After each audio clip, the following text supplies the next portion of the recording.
څو کسانو چې د یو مشرک بادشاه نه چې د هغه د کفر او د شرک او د هغه د طریقو نه نفرت پیدا شو، نو هغې چې کوم دی یو غار ته لاړه، غار کې ورته الله تعالی چې کوم دی پناه ورکړه او 309 سال یعنې دا په هغې کې ودو، هغې نه پس الله پاک راویښ کړه. اعوذ بالله من الشیطان الرجیم، بسم الله الرحمن الرحیم.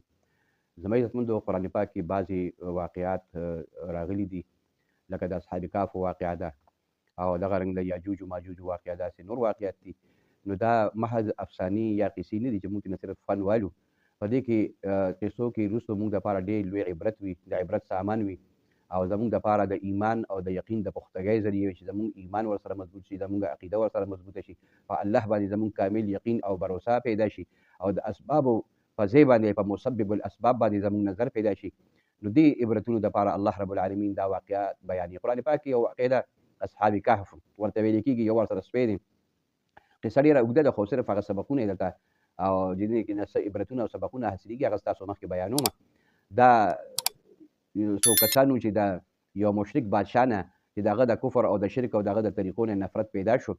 نو هغې چې کوم دی یو غار ته لاړه، غار کې ورته الله تعالی چې کوم دی پناه ورکړه او 309 سال یعنې دا په هغې کې ودو، هغې نه پس الله پاک راویښ کړه. هغې نه بعد بیا الله تعالی وفات هم کړ. خو په دې کې عبرت او سبق زموږ دپاره دا دی، د اصحاب کهفو په واقعه کې یو خو دې کې موږ دپاره دا سبق دی چې اهل ایمان ته دا پکار ده، مؤمنانو ته دا پکار ده چې د حق نه کله مخ وانړئ او باطل ته کله هم سر چې کوم دی نه ټیټ نه کړي. دا ځوانانو دي چې کوم دی لږ کسانو د بادشاه نه یعنې ځان چې کوم دی یو خواته کو او بادشاه یعنې و په باطله باندې مشرک بادشاه، نو دوی چې کوم دی یعنې ایمان راوړو او دوی ته د ایمان دا خبرې ښایسته ښکاره شوي او دوی دا پخته عهد او اراده وکړه چې دې نه بعد به چې کوم دی موږ د بادشاه خبره نه منو، چې کومه حقه خبره ده نو هغه به منو او بادشاه ته به کله هم چې کوم دی سر نه ټیټو. نو دوی الله تعالی چې کوم دی غیبانه مدد وکړو. نو حق دپاره یعنې حق ته همیشه دپاره چې کوم دی د حق دعوت قبلول پکار دي او دغه رنګې باطل ته کله هم سر ټیټول نه دي پکار. دویم سبق موږ ته دا یعنې میلاویږي په دې کې چې موږ ته د اسبابو په ځای باندې په مسبب الاسباب باندې نظر ساتل پکار دي، یقین او بروسه. یو الله تعالی دی چې هغه مسبب الاسباب دی او یو اسباب دي چې هغه الله تعالی یعنې پیدا کړي دي. نو زموږ به په اسبابو باندې نظر نه بلکې هغه ذات باندې هم نظر چې چا دا اسباب پیدا کړي چې هغه ته مسبب الاسباب وایي. نو که زموږ په مسبب الاسباب باندې نظر وي نو الله تعالی به مو ټولې لارې چې کوم دی دا مونږ او تاسو ته یعنې اساني کړي او په الله باندې به زموږ کامل یقین او بروسه پیدا کړي. او دریم سبق موږ ته دا میلاویږي چې الله تعالی که وغواړي خپل قانون فطرت یو خپل عادت هغه بدل کړي او د انسان چې کوم دی الله رب العالمین مدد وکړي او کامیابي کړي او کوم څیزونو کې چې اثرات دي الله رب العالمین بعضې وخت چې کوم دی هغه وغواړي نو هغه اثر دی نه چې کوم دی نه زایل کړي، هغه خپل قانون فطرت نه خپل عادت نه خلاف وکړي د انسان چې کله د کامیابولو اراده وکړي. لکه ګوره حضرت ابراهیم علیه السلام چې کله د کامیابولو الله پاک اراده وکړه نو په اور کې الله پاک د سوځولو صفت یې ښودلی دی خو لیکن ابراهیم علیه السلام یې ونه سوځولو، الله پاک کامیاب کړو. دغه رنګې حضرت اسماعیل علیه السلام الله تعالی د چړې لاندې محفوظ وساتلو، حالانکه چاړه چې کوم دی څه کوي، چاړه دا یعنې کټ کول کوي او پرې کول کوي، لیکن الله رب العالمین د هغه خپل قانون فطرت او عادت نه خلاف وکړو،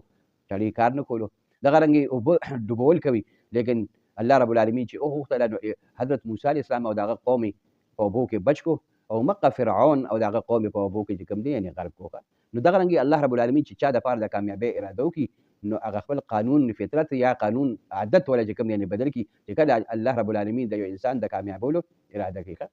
نو الله رب العالمین په قبضه قدرت کې هر یو شی دي، صفات هم پکې الله پاک پیدا کړي او چې کله الله وغواړي هغه صفات نه واپس واخلي.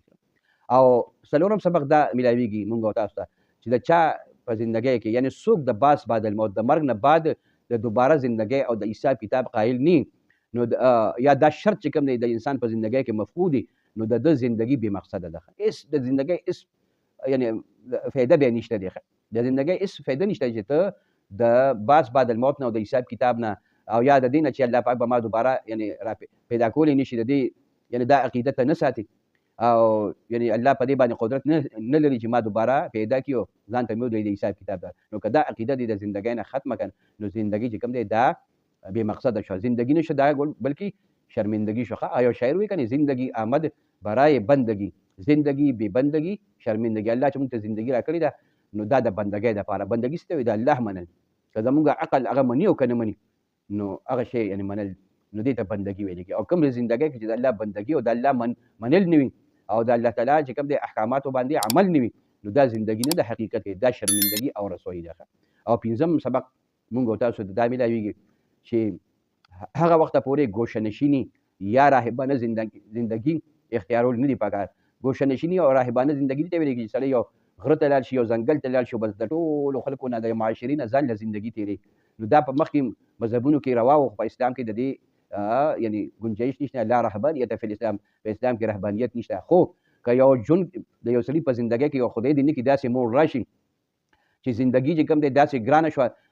د الله احکامات او د هغه پیغمبر طریقې پکې سړی نشي فالو کولی، په هغې باندې عمل نشي کولی، ماحول دومره انتهایی خراب شي چې دی ایماني ژوند نشي تېرولی، نو بیا دې دپاره دی که ګوشه‌نشیني اختیار کړي او داسې راهبانه زندگی ته اختیار کړي او د معاشرې نه یو طرف ته لاړ شي نو بیا هله چې کوم دی ناجایزه ده. خو تر څو پورې چې داسې مقام داسې وخت نه راغلی نو ده ته ګوشه‌نشیني او دغه رنګې راهبانه زندگی اختیارول جایز نه دي چې دی یو طرف ته چې کوم دی لاړ شي. ځکه مسلمانان اجتماعي زندگی تېروي، د معاشره کې چې کوم دی زندگی تېروي ځان له زندگی نشي تېرولی. او قرب قیامت کې به